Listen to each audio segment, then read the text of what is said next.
नमः संस्कृताय सर्वेभ्यः नमो नमः। आज हम एमए उत्तरार्ध के प्रथम प्रश्न पत्र काव्य संस्कृत मूलक संस्कृति एवं निबंध के अंतर्गत संकलित तृतीय इकाई में जो विषय है वह है वैदिक साहित्य। अब हम वैदिक साहित्य के सामान्य परिचय को पढ़ेंगे, वेदों की संहिताओं के बारे में पढ़ेंगे। तो सबसे पहले हम वैदिक साहित्य के सामान्य परिचय की शुरुआत हम वेद के अर्थ से करते हैं कि वेद शब्द का शाब्दिक जो अर्थ है वह क्या है। ज्ञानार्थक विद धातु से निष्पन्न वेद शब्द का अर्थ ज्ञान ही है। यह ज्ञान समस्त आध्यात्मिक और लौकिक ज्ञान के आधार के रूप में है। इसे ईश्वरीय ज्ञान कहें या प्राचीनतम ऋषियों के द्वारा अपनी प्रतिभा से प्राप्त सत्य ज्ञान कहें, वेद शब्द के वाचार्थ के रूप में ही है। समस्त भारतीय विद्या के उत्स के रूप में स्थित यह ज्ञान अव्यवहित है, पूज्य कोटि में स्थापित है। यह भारत के ही नहीं अपितु जगत के प्राचीनतम साहित्य के रूप में आदि संस्कृति के ज्ञान का स्रोत हमारे ये वेद हैं। व्याकरण लोग वेद शब्द का निर्वचन भाव अर्थ में यानी ज्ञान या जानना नहीं करके करण अर्थ में ज्ञान का साधन करते हैं। यानी व्याकरण यानी व्याकरणिक जो लोग होते हैं वे वेद शब्द का अर्थ ज्ञान या जानना न कर ज्ञान के साधन के रूप में करते हैं। कहते हैं विद्यते ज्ञायते अन्येति इति वेदः, अर्थात जिसके द्वारा कोई ज्ञान प्राप्त किया जाए वही वेद है। यानी कारणभूत रूप का जो ज्ञान का साधन है वही वेद कहा जाता है, ऐसा व्याकरण मानते हैं। वेद परम प्रमाण अर्थात आगम या शब्द प्रमाण के रूप में उत्कृष्ट हैं। मीमांसकों ने कहा है कि प्रत्यक्ष और अनुमान से हम जिस उपाय या ज्ञान को नहीं पा सकते हैं उसे वेद बता सकता है। अर्थात कहने का तात्पर्य है कि वेद ज्ञान के समस्त उपायों में श्रेष्ठ है।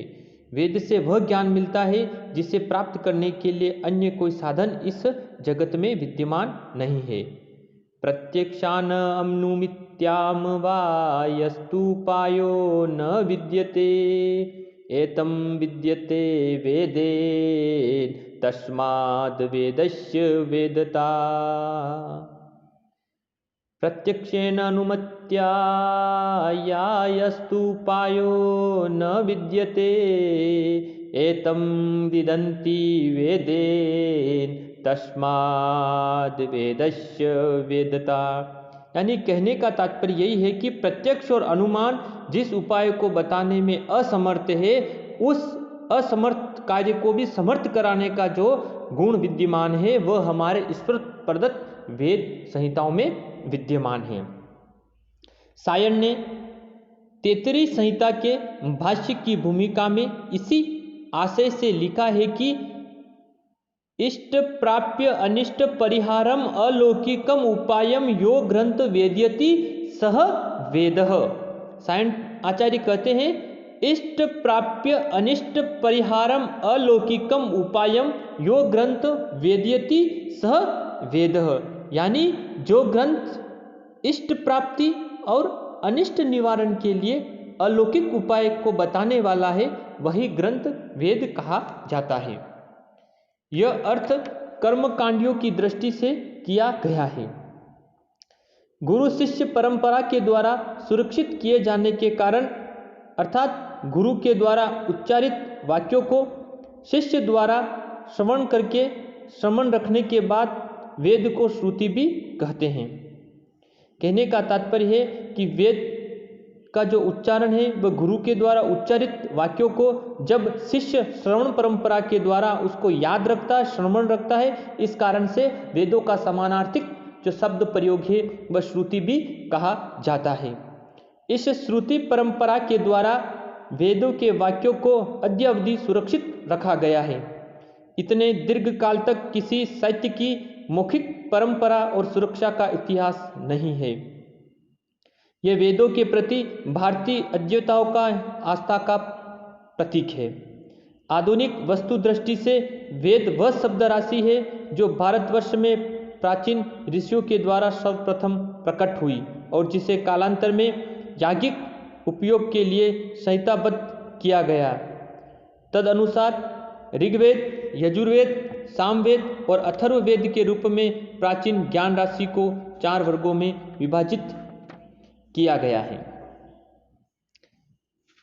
वेदों का स्वरूप। प्राचीन परंपरा में वेद के अंतर्गत मंत्र और ब्राह्मण दोनों भाग निहित है। मंत्र ब्राह्मणयो वेद नाम ध्येयम। मंत्र उसे कहते हैं जिसका उच्चारण करके यज्ञ यागों का अनुष्ठान किया जाता है, जिसमें यज्ञ में भाग लेने वाले देवताओं की स्तुति की जाती है। दूसरी ओर यज्ञ के क्रियाकलाप एवं उनके प्रयोजनों की व्याख्या करने वाले वेद भाग को ब्राह्मण कहते हैं। ब्राह्मण के 3 भाग हैं, ब्राह्मण, आरण्यक तथा उपनिषद। इस प्रकार वैदिक वांग्मय को 4 भागों में वर्गीकृत किया जाता है।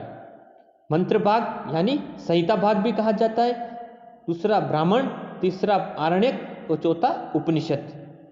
आरण्यक ग्रंथों में वानप्रस्थ जीवन व्यतीत करने वाले वितराग मनुष्यों के द्वारा उनके किए गए क्रियाकलाप प्रतिपादित हैं, तो उपनिषदों में वैदिक युग का दार्शनिक साहित्य निहित है। भारत के प्राचीन विद्वान इन चारों को ही वेद मानते आए हैं, किंतु कुछ संप्रदाय में वेद से किसी एक अंश को प्रमाण के रूप में स्वीकार किया गया है।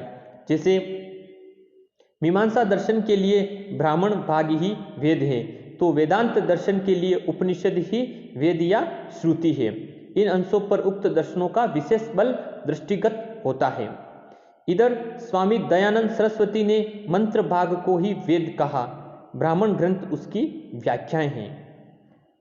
पाश्चात्य विद्वान भी वेद शब्द से केवल संहिता भाग का ही ग्रहण करते हैं।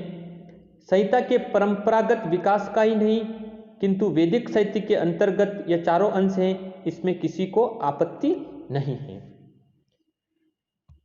अब देखते हैं वेदों का महत्व। वैदिक साहित्य का क्या महत्व है हमारे इस लौकिक चराचर जगत में।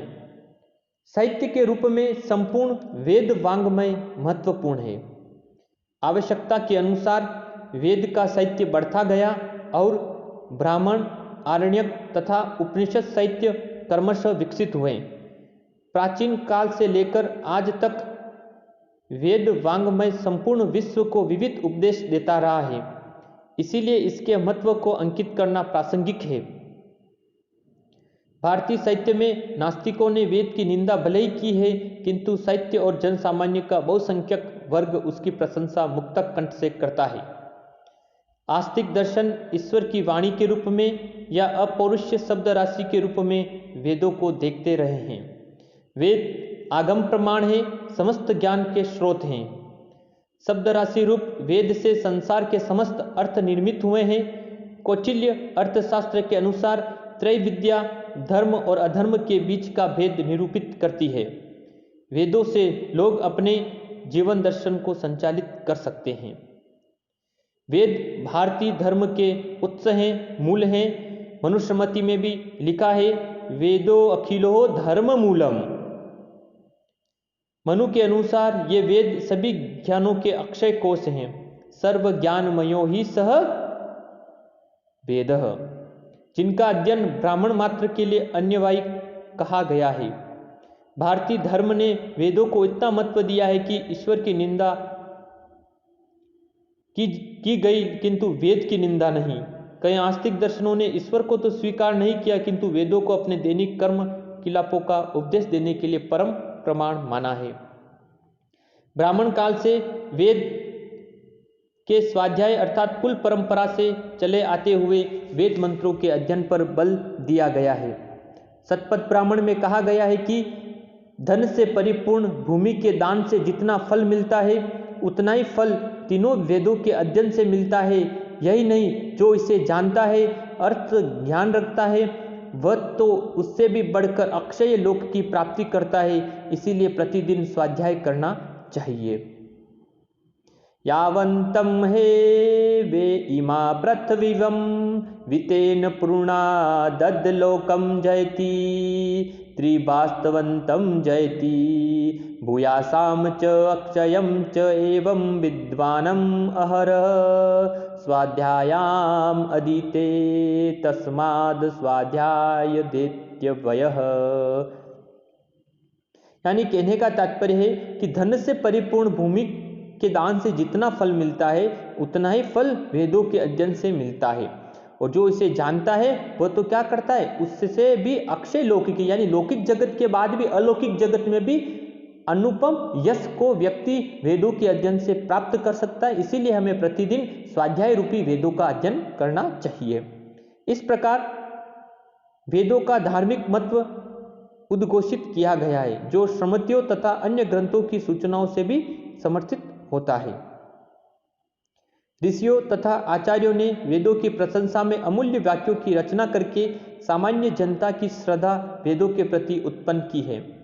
वेदों के उच्चारण में अल्प संकलन को भी पाप की श्रेणी में रखकर उन्होंने इस साहित्य को अविकल रूप से बचाया। आज वेदों का महत्व हम किसी भी दृष्टि से निरूपित करें, सबके मूल में उनका धार्मिक मूल्य ही है। यदि धर्म के आधार के रूप में उनकी सुरक्षा नहीं की जाती तो आज हम प्राचीनतम अमूल्य शब्द राशि से वंचित रहते। धार्मिक महत्व के कारण ही उनके अविकल उच्चारण तथा अर्थ ज्ञान को अनिवार्य धर्म के रूप में स्वीकार किया गया है। महाभाष्य के प्रथम आहानिक में पतंजलि ने कहा है, ब्राह्मण निष्करणो धर्मः षष्ठ अंगो वेदधयोः ज्ञेयश्च। ब्राह्मणेन निष्करणो धर्मः षष्ठ अंगो वेदधयोः ज्ञेयश्च। वेदों को भारतीय साहित्य का आधार माना जाता है, अर्थात परवर्ती संस्कृत में विकसित प्राय समस्त वेदों का जो स्रोत है वह वेद ही है। काव्य, दर्शन, धर्मशास्त्र, व्याकरण आदि सभी क्षेत्रों पर वेदों की गहरी छाप है। इन सभी विषयों का अनुशीलन ऋग्वेद की ऋचाओं से ही आरंभ होता है। काव्य के क्षेत्र में उषा देवी की रमणीय शोभा का, देवताओं के स्वरूप के वर्णन में मानवीकरण का, उपमा आदि अलंकारों के प्रयोग का तथा भाषागत प्रवाह का विन्यास ऋग्वेद की विशिष्टता है। दर्शन के क्षेत्र में जीवेश्वर संबंध, संसार का स्वरूप, सृष्टि, पुनर्जन्म यानी प्रेत्य भाव, परमेश्वर इत्यादि का निरूपण ऋग्वेद से ही उपक्रांत होता है।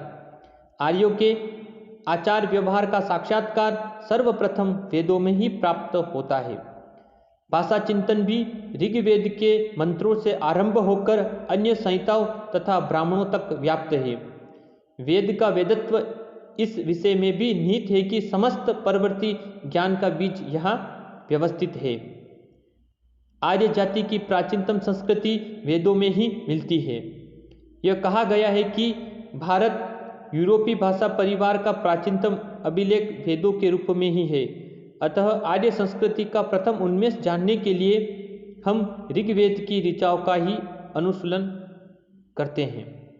वेदों का अर्थ जानकर हम भारत की प्राचीनतम संस्कृति और सभ्यता का ज्ञान प्राप्त कर सकते हैं। यद्यपि इनकी विषय वस्तु प्रधानतया धर्म से संबद्ध है, किंतु उस युग का लोक साहित्य सुरक्षित नहीं रह सका। तथापि इस धार्मिक साहित्य में भी लोक जीवन का महत्वपूर्ण रूप झलकता है। इसके आधार पर वैदिक युग की सभ्यता और संस्कृति का अनुशीलन हो सकता है। भारतीय जीवन दर्शन की अद्यतन धारा का संबंध किसी न किसी रूप में वैदिक संस्कृति से जुड़ा है।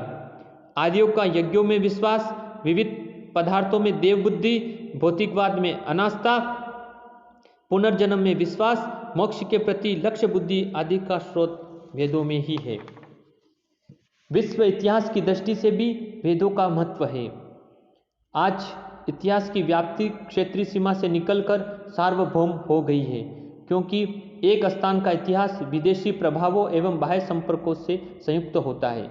विभिन्न जातियां प्रवर्चन करती हुई कहां से कहां चली जाती है और अपने सांस्कृतिक लक्ष्यों को भी ले जाती है।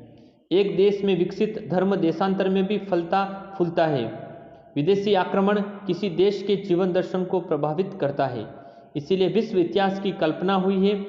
ऋग्वेद के देवताओं में मित्र, वरुण, इंद्र और नासत्य यानी अश्विनों का उल्लेख तुर्की में स्थित बोगाज कोई के लेखों में हमें प्राप्त होता है, जो सांस्कृतिक आदान प्रदान का प्राचीनतम उदाहरण है। ऋग्वेद में विश्व इतिहास के वे पृष्ठ मिलते हैं जहाँ से ऐतिहासिक युग का आरंभ होता है। वेदों का भाषा शास्त्रीय महत्व भी है, इस कारण पाश्चात्य विद्वानों का आकर्षण वेदों के प्रति रहा है। ऋग्वेद की भाषा से अनेक प्राचीन भाषाओं की तुलना करने पर ही आधुनिक भाषा शास्त्र, विशेष रूप से तुलनात्मक भाषा विज्ञान का उद्भव हुआ। यह कल्पना की गई कि आर्यों के पूर्वज और ईरानियों के पूर्वज कभी साथ रहते थे, उनके भी पूर्वज यूरोप के निवासियों के पूर्वजों के साथ रहते थे। भारत यूरोपीय यानी भारोपी भाषा परिवार की कल्पना और तुलनात्मक भाषा विज्ञान के अध्ययन के लिए वेदों का अनुपम महत्व है। इसके अतिरिक्त भाषा का ऐतिहासिक विकास समझने के लिए हम ऋग्वेद से लेकर उपनिषदों तक में क्रमशः परिवर्तनशील भाषा का इतिहास देख सकते हैं। इस प्रकार भाषा शास्त्र की ऐतिहासिक और तुलनात्मक दोनों विधियों का अध्ययन वेदों के संदर्भ में हो सकता है। प्राचीन भारतीय इतिहास जो अपने सभी रूपों में वेदों में मिलता है, वह चाहे राजनीतिक की विचारधारा का हो, चाहे राजनीतिक संघर्ष का हो। यजुर्वेद और अथर्ववेद में राष्ट्र, राजा, प्रजा के कर्तव्य, राजा के चुनाव, मंत्रिपरिषद, सभा समिति की स्थापना, शत्रुनाश, नीति प्रयोग आदि विषयों पर पर्याप्त सामग्री विद्यमान है। दूसरी ओर ऋग्वेद में विभिन्न जातियों की क्रियाकलाप, परस्पर युद्ध, प्रयाण आदि का वर्णन उल्लेखित है। वेदों के आधार पर तात्कालिक समाज और आर्यों के आवास क्षेत्र का इतिहास जाना जा सकता है। इस प्रकार भारतीय इतिहास के साहित्यिक स्रोतों में वेद अग्रणीय है।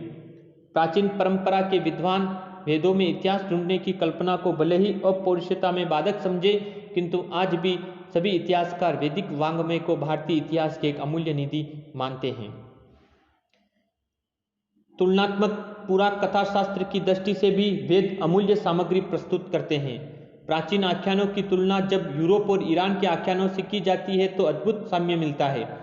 सृष्टि और प्रलय की कथा में क्षमता देखी जा सकती है। वैदिक आख्यानों का परवर्ती विकास भी अत्यधिक महत्वपूर्ण है।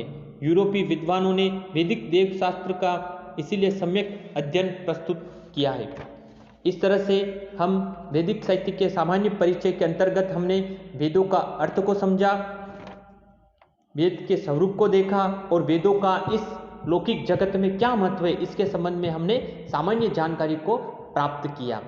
इससे आगे वाली क्लास में अब हम वेदों की जो संहिता है, ऋग्वेद, यजुर्वेद, सामवेद और अथर्ववेद, उनको पढ़ने से पहले वैदिक साहित्य के स्वरूप को पढ़ेंगे। तत्पश्चात चारों संहिताओं के सामान्य जानकारी को हम प्राप्त करेंगे।